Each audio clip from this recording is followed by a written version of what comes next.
Dis After Dark Podcast is sponsored by Unofficial.com, the home of Halloween Horror Nights news and rumors all year round. Find us on the web at www.hhnunofficial.com. So stop the fog machines and clear the cobwebs. It's time for another episode of the podcast that's nearly the same as all the others.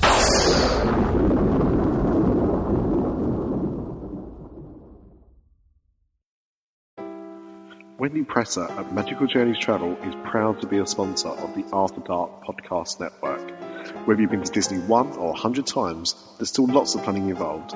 Let Wendy be the one up at midnight when your window opens to get that Be Our Guest reservation or that coveted Anna and Elsa Fastpass for your own princess. Mention that you heard this ad on one of our podcasts and get $25 off your deposit with any trip package. Be sure to ask about her generous onboard credits for Disney Cruise Lines as well. Find her on Twitter at WPMagicJourneys or WPMagicJourneys.com.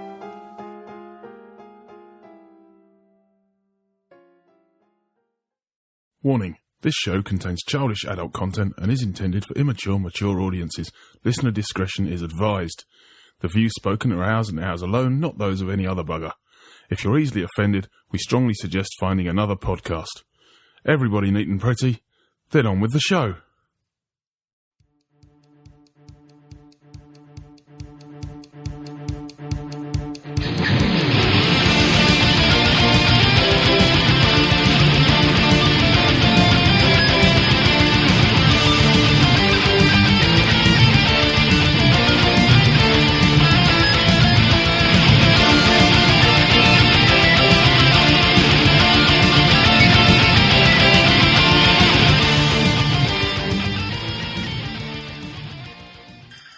Hello dear listener and welcome to another bonus edition of Dis After Dark. I am Nick and this is just another mini episode starring Mr. Paul Dolan whilst he's on holiday in Walt Disney World. This one in particular is about Pandora. Obviously on the last show we called him up live from Pandora and he gave us his opinions, a little bit of Pandora, but this was some audio that we recorded before, during and after our conversation with him. So I hope you enjoy, and we're back with a full episode next week. Cheers! Hello there, Paul D, broadcasting from Disney's Coronado Spring Resort on May 22nd. We've got the Pandora annual pass holder preview today, very excited about that. Wanted to give you my thoughts and expectations before that, and then following it I'll do a review of what we actually saw and did. So, we saw the movie when it first came out in the cinema and thought it was amazing. It was kind of the first massive 3D movie that had come out, and visually it was stunning. Didn't really love the story and the characters, but I thought it was okay. And recently we rewatched it, and my opinion hasn't really changed. The movie itself is kind of okay. Don't really think it's pure Disney. Obviously it wasn't made as a Disney film, but visually it looks stunning. And we've talked about it lots on the podcast. I don't really think it is a perfect fit for a Disney park, but Disney at that time I think were looking for something to combat Potter. Didn't have the Star Wars thing locked in, and went for this. And, you know, to give them credit, they've stuck with it, they've followed it through, and my expectation is that they'll make a really good job of it. I think the theming will be amazing, and hopefully the rides are innovative and exciting as well. So, expectations, quite high. I think it's going to be good. I'm really excited about it, looking forward to it. Myself and Kerry, we've got a pass holder preview at 3. It says 3 till 5 on the email that we got. Although last week we were in the park and we saw a number of different people queuing up for their preview. So we spoke to a cast member and she said, you should get here about an hour and 15 minutes before because we've been letting people in early. She also told us that the first ones in might get fast passes for the Flight of Passage ride, and that ride has been up and down, whereas the boat ride sounds like it's been running fairly consistently. So we're definitely going to do that. We're going to get there early and get in line, hopefully be one of the first in line, and see what we see. So that's it for now. I will sign off, and then we'll talk to you again once we've actually been into Pandora. Take care now. Hello again, Paul D, back after the Pandora annual pass holder preview. So this is actually the following day. Had a little bit of trouble with the recording. We did a recording right afterwards, but accidentally deleted it, if I'm being completely honest, when I tried to edit it. So we did arrive before our allotted time, which was 3 till 5. We got there about 1:15. And when I say there, it was in the Animal Kingdom, just by Peak Safari, which is on the right-hand side of the park. And there was probably about 20 other people in line in front of us, so we were quite near the front of the queue. We probably waited 5 or 10 minutes, and then they moved everybody up to the front of that area where they've blocked the passage, and they've got like a check-in station. And then they actually let us in about 2 o'clock, so we got in an hour early, which was fantastic. When we got through the partition, there was nobody giving out fast passes, so we thought, oops, we better try and make our way quickly to the Flight of Passage ride to try and make sure we get on that. And we decided to bypass looking at the scenery and taking photographs and things like that until we'd done the rides, and then we could see how much time that we had left. So we got some directions from a cast member and made our way straight down to the Flight of Passage ride, which is at the back of the land on the right hand side. And we did obviously look around as we walked through the land, and it looks amazing. I'll talk about that a little bit more. And then we made our way to the entrance of the ride, and it was showing a 15-minute standby, which in effect was a walk-on, because there's quite an extensive pre-show. The queue is stunning. You go through a number of different areas. The first area inside is like a cavern system that the Na'vi have obviously lived in, and there's hieroglyphs and cave paintings and things like that. Then you go through what looks like a human base that's from the mining operation that's been there in the past, through a lab area, then through a nighttime cavern with bioluminescent glow-in-the-dark type fungus and things like that. It's quite spectacular. And then back into a base area again, which is the loading area. And then you go through 2 pre-shows, one after the other, as a group of about 20 people, I think. And it's 2 movies, which goes through the process of decontaminating you first, and then explaining that you're going to ride on the back of an Ikran or a Banshee, but to do that they will only accept either a Na'vi or a Na'vi avatar body. So they've got to transfer your brain into the brain of an avatar on the back of an Ikran, and then you ride it. So that's the basic concept of the ride. Once you've been through the 2 pre-show movies that get you ready for that, you enter the ride chamber as a group of 10, I think it was. And there are 10 individual bikes. They look like exercise bikes that you sit on. You're wearing fancy 3D goggles, and restraints come up behind you at your back and the back of your legs. So you're boxed in. It's not tight, it's not restrictive, but if you don't like being confined, then you should be aware of that.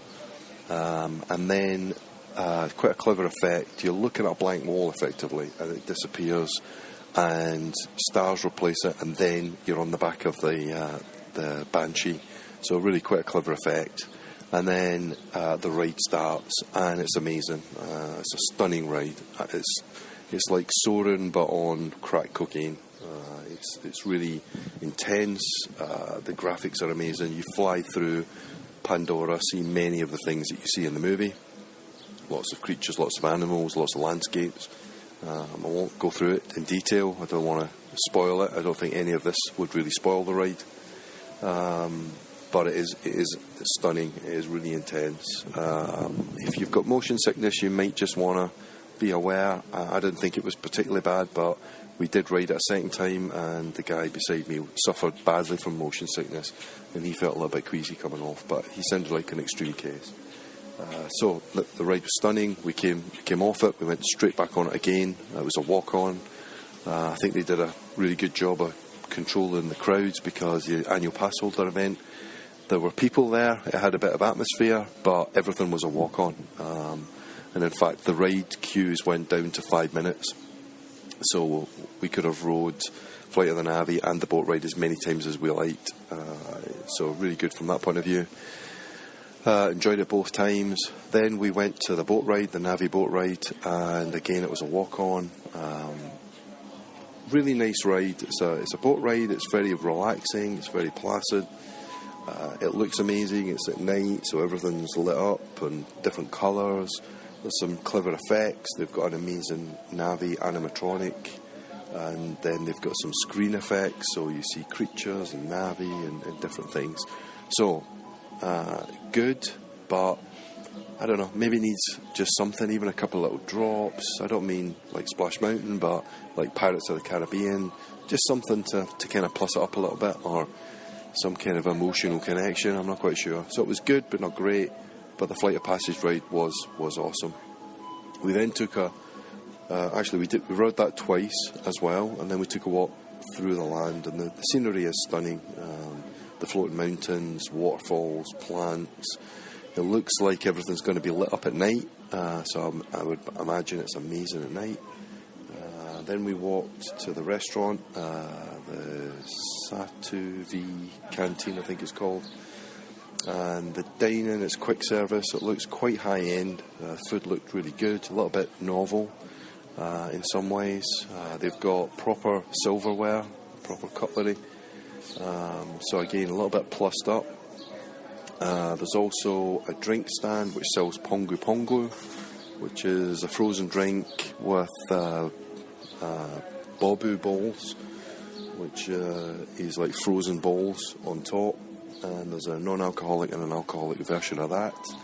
There's a gift shop and lots of t-shirts and some pins and lots of other things, including a Navy Velcro on tail, if you want to do that. And we bought an annual pass holder Pandora t-shirt, which is great, and an annual pass holder pin. And then Kerry bought a regular pin for the boat ride. So lots of good things there. There's also in another part of the park, there's a small shop, like a kiosk.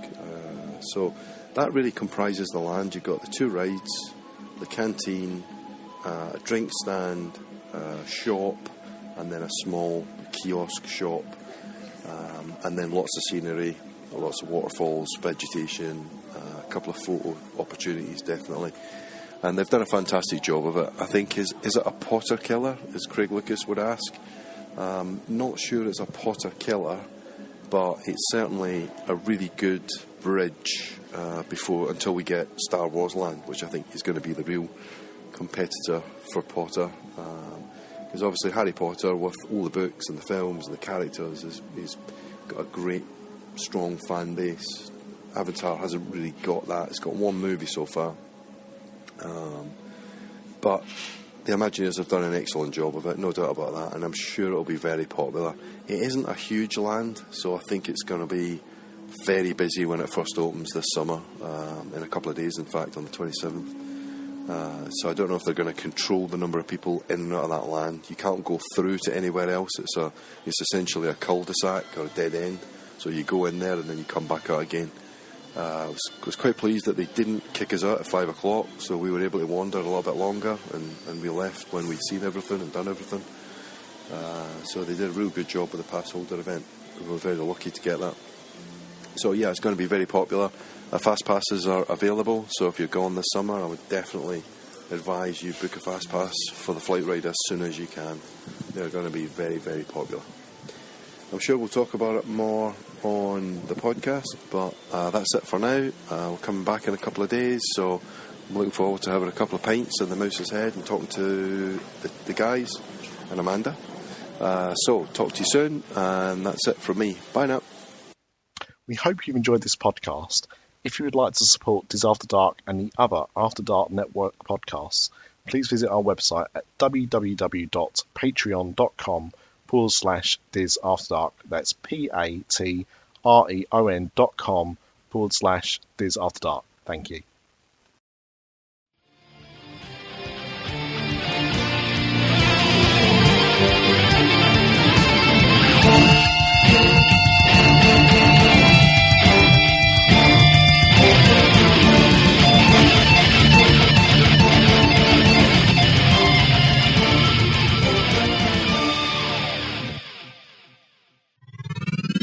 This podcast is part of the After Dark Podcast Network.